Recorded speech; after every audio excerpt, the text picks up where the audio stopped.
Welcome. Now that it's March, let's see what's growing around the garden. This week's been kind of weird. It was really warm on Monday, and then yesterday was 40 and rain. We're gonna start with our blueberries this time because they're probably showing the most growth. In about a couple weeks, to start maybe getting some flowers. They usually start showing up about middle of March. But as you can see, we've got a lot of growth that's really starting to go around our blueberry.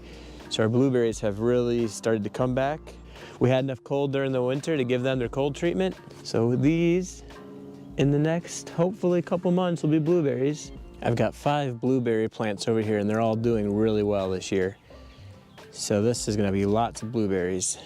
These blueberries are also gonna get moved. I'm not exactly sure where they're gonna get moved to. They might even have to be put in pots for a little bit. The next spot I'm really excited for this year is my strawberries. I built this raised bed out of cedar last year, held up really well, and I planted 24, 25 different strawberry plants. I might have lost 1 or 2. As you can see, they're already green, and I have a few that are starting to actually flower. I haven't been out here since beginning of April to look, and there's a few flowers, and there's a few little strawberries. I have some Everbearing strawberries, which means they basically produced all summer. Even last summer when they were new, I planted them as bare root, and they weren't sure if they would produce any, and they actually produced a few. I did let most of them go to berries. Some people said to cut them out, but they did well and they're all still alive. We have not had a very cold winter. And then with the warm weather we had at the beginning of the week, it probably started to produce some of these right over here. The ones in the back are all June bearing and they'll only produce once or twice a year. And actually the June bearing ones are the ones that have flowers right now. The ones in the front are the Everbearing, and they don't have any flowers, but they have a lot of growth. They look pretty good. So I will come in here and clean up and start pulling out weeds from last year. However, these strawberries are what I'm most excited for this year because I had quite a few strawberries last year, but I'm pretty sure this year it's just gonna be amazing. I do need to do a better job of making sure I'm weeding all summer long. Sometimes it just gets hot and you kinda don't wanna get out here. And I would cut off the dead runners. I had lots of runners, but I cut off all the runners last year. I didn't save any of the plants. But it looks like we have some strawberries coming, so I'm really excited for these this summer. And it looks like they might be blooming even quicker than I thought. I know in May you can start picking strawberries at some of these local strawberry patches, so maybe I'm right on time. And then when we come inside, we have the Meyer lemons. These Meyer lemons have been growing for about a year now, and we've had a few flowers that have reflowered recently in the spring. I'm getting ready to start taking them outside soon, but they're really starting to go for the light. The avocado, this is all new growth from the winter.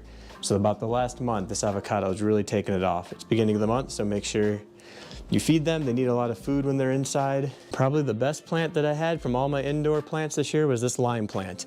I have 3 limes down here. I've been making sure that I come out here and I hand pollinate because you have to pollinate each of them by hand when there's no bugs or wind or anything to get this pollen moving from plant to plant.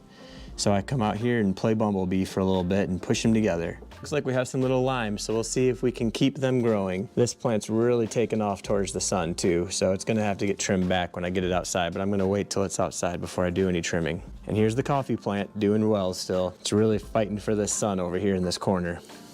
This is a plant I'm really excited about. I bought this plant on fastgrowingtrees.com. It went on sale about June or July, and so I picked it up. It was kind of past blueberry season. And this is the pink lemonade blueberry. So I got 2 of them, and they both have grown quite a bit. And in the middle, I have a legacy blueberry between the 2 plants to try to give me at least 2 different varieties out front. But last year I didn't get any blueberries because it was so late in the year. I just put it in the ground and tried to keep it alive. And they have definitely stayed alive. My legacy looks like it's struggling a little bit, but the pink blueberry has some buds on the end, just like the blueberries I have in the backyard. So I'm really excited for these because this is just something that was new and different, and I couldn't really find much information about it online. So I'm really hoping that these will grow and that I can maybe share my experience with this pink lemonade blueberry. I'm not exactly sure what it tastes like. I thought someone said it was a little more tart, but I could be completely wrong. I don't remember. I just think it'd be really cool if I get blueberries that are basically red or pink looking and to share with my kids and see if they'll try a blueberry because they love blueberries, or if they'll try a blueberry that's a different color. Because, you know, sometimes kids don't want to change the color of their food. And up here I have a blackberry. It's grown quite a bit, and as you can see, I've already come down and cut quite a bit off of it this spring to let it really start regrowing. I didn't mess with it all winter, and I cut it quite a bit back because it was just overgrowing so much. So we'll see how much I get from it this year, but there's still growth in the last month that I've cut it off where it's regrowing. So I know I'm gonna get berries. We'll just see how many berries I get. And over here I have my Thornless Blackberry, and if I could do it again, I would probably just plant my Thornless everywhere because these are so easy to deal with. And this is my new growth from last year for this year. And it has lots of growth growing all the way up. So I cut it all back quite a bit, so it's pretty bare right now. And on this side, I just have the raspberries. And let's see, yeah, there's definitely some growth on the raspberries right here.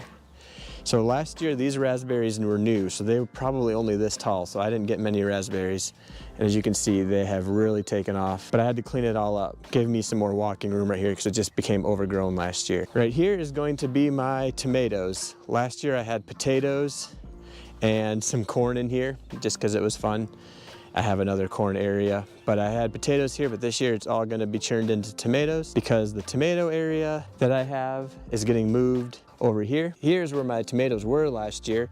As you can see, I had them all down here, and then I built a trellis that I would hang the tomatoes up, and I had strings that would come down and the tomatoes would climb it. And this was all tomatoes. You couldn't really even see through here. It was so full. And I haven't touched it at all because this has started to fall apart right here. So my goal is to come out here and tear all this out, but I learned that not covering the top of the cedar really did make it just disintegrate. I think I did this 4 years ago. So the cedar boards are all fine. The pieces that I didn't protect the end grain on my 4x4 have just rotted away.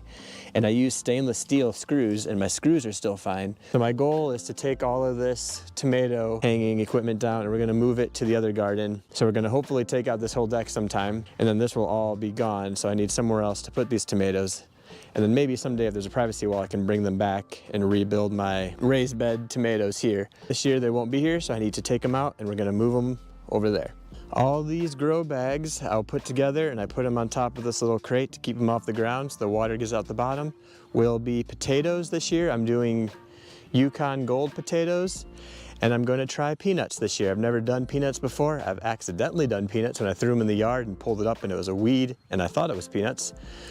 But this year these grow bags will be peanuts and potatoes. So that's pretty exciting to be something new for us. The potatoes grew amazing in these grow bags last year. So if you've never done potatoes, you don't have a lot of room, grow bags were a perfect way to grow potatoes. And then pulling them up is like a surprise every time because you can't see it grow. And you pull them up and some of the potatoes were just huge, which was a lot of fun.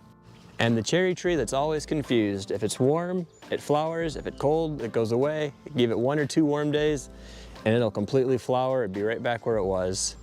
It's always kind of fun to see. This will flower, I mean, almost once a month it seems like, especially through the winter. And then when it really blooms, the whole tree is just giant and pink. Quick update on the trees. I pruned these trees a couple weeks ago. They're fine, we're getting some buds. These two have actually grown pretty big. I've got these huge cedar trees behind it that will someday overtake all of this. When they were planted, they were tiny. And these are just a bunch of free trees that I've been planting on the top of this berm. But we've got leaves on this tree, and on this red maple tree, we've really got some buds coming out. Maybe if I'll move these trees somewhere someday that will be a little bit more useful so they don't get overtaken by all these. And this is the flaming red bed, which just looks really cool when it really starts to bloom. We've got a few of the pink leaves that always show up when you have a red bud. And so when it turns all pink before it really gets the flowers, it's an amazing looking tree. And this tree also has some bloom. So everything we have out here is starting to bloom, but we're still kind of in the first stages of everything. And then we have the daffodils, always the first ones to come up. And then we have some purple flowers, and this is about all we have for flowers right now. These are always the first one to come up, but as you can see, they're starting to get green, just popping up everywhere. I get mostly excited for the garden plants. But we have this whole front bed of flowers, which is always fun to try to keep the flowers growing. They're always harder in my opinion.